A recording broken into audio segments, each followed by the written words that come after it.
ቢሮማይን ኢነርጂን ትግራይ ሪጂናል ኮሽ ፕሮጀክት ምስ ዝምልከቶ ወረዳት ሴክተር ኮሽ ዓመታዊ ገምገም ኣፈጻጽማ መደባት ኣሳሊጡ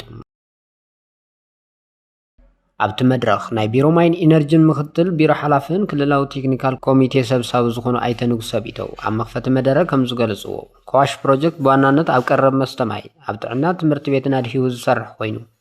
ከባቢያዊ ስነ ጽሬት ብፍላይ ድማ እንደቂ ኣንስትዮ ፍሉይ ጠመተ ገይሩ ዝሰርሕ ብምዃኑ ኣብዚ ዓመት ኣብ 12 ገጠር ወረዳታት ብኮሽ ፕሮጀክት ኣቢሉ ማሕበረሰብ ተጠቃሚ ንምግባር ክኢሉ እዩ ኢሎም ኳዓትን ህንጸትን ጽገናን ትካላት መስተማይ ኣብ 3 ዓውድታት ኣብ ኣብያተ ትምህርቲ ኣብ ትካላት ጥዕና ኣብ ሕብረተሰብ ምሕላው ከባቢያውን ውልቀ ጽሬት ብዋናነት ኣብ ደቂ ኣንስትዮን ጉድኣት ኣካላትን ትኹረት ዝገበረ ናይ ደቂ ኣንስትዮ ኣሕዋትና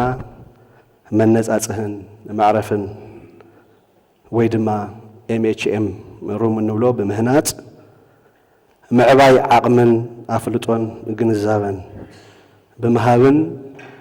ካልኦት ንስራሕቲ ቀረብ መስተማይ ስነ ጽሬትን ስነ ጥዕናን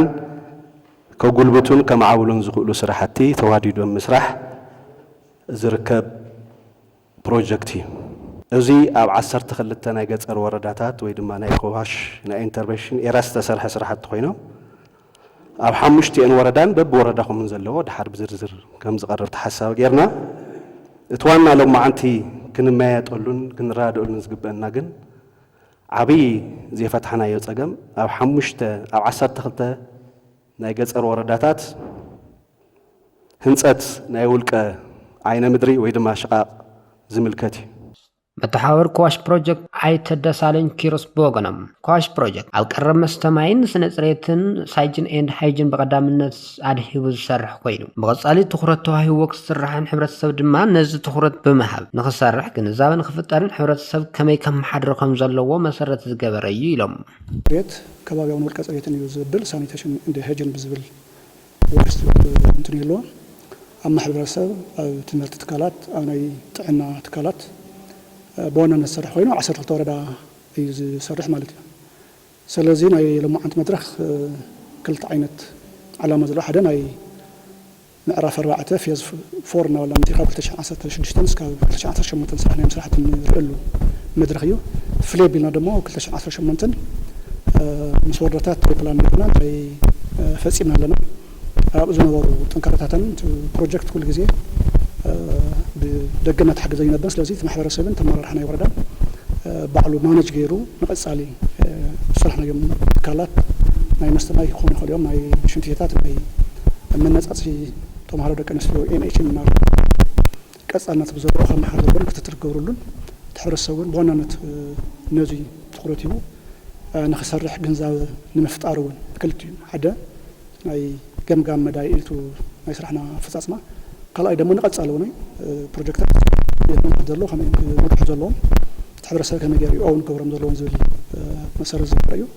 ኣብቲ መድረኽ ካብ ቢሮማይን ኢነርጂን ትግራይ ኮሽ ፕሮጀክት ዝመጹ ኣመራርሓን ክኢላታትን ከምኡውን ናይ ዞን ከ5 ወረዳታት ኣብ ስልጠና ብምስታፍ ገምጋማዊ ስልጠና ብምክያድ ወረዳታት ተመክሮ ዝለዋወጣሉ መድረኽ ከም ዝኾነ እውን ተዛሪቦም ወረዳ ዘሎ ኣፈጻጽማና ማዕረ ይኮነ ኣብ ገለ ወረዳ ድላያንስ ናይ ሪፖርት ጋፕ እውን ክህሉ ይኽእል እዩ ዘይተወድኡ ፕሮጀክታት እውን ክህሉ ይኽእል እዩ ሶ ኣብዛ ኸዚ ምግባራ ነተን ዘይተወድኣ ፕሮጀክታትን ፋይናንሳል ናይ ፋይናንሻል ሪፖርት ስራሕትናን ኣብዚ ሓፀር ግዜ ኣቀላጢፍካ ወዲእኻ ንዝምልከት ኣካል ሪፖርት ጌርካ ያው ምስቲ